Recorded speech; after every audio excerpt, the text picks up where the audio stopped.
Also today, the battle of bug experts. Prosecutors deposing the defense team's entomologist. Observers say the bug evidence provides a scientific basis for the state to argue Casey transported her child's dead body. West 2's Bob Keeling joins us live with more. And Bob, this is a case of the mentor versus the student. Yeah, that's right, Jason. And the defense's expert, Dr. Tim Huntington, was actually trained by the state's forensic entomologist, Dr. Neil Haskell.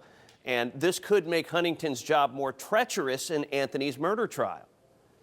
The insects, Microscopic bugs or coffin flies found in Casey Anthony's car trunk, a trash bag taken from the trunk, and among Kaylee Anthony's remains could be compelling evidence to the jury in Casey's murder trial, says criminal defense attorney Richard Hornsby. The bugs seem to be something I think that a common person will be able to grasp onto, and that it won't be like it's junk science. The state's expert, forensic entomologist Neil Haskell, used those bugs and a reliable scientific formula to conclude the remains were dumped in the woods in late June or early July of '08.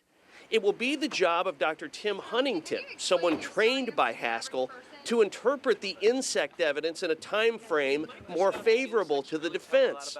They argue the remains were deposited in the woods in October of that year, after Casey was locked up. Then it just comes to why should you believe the trainee over the trainor? Hornsby says Huntington has a tough job to try to contradict Haskell without calling into question his own training.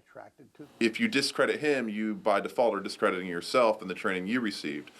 So it's a slippery slope to argue that your mentor was wrong, because...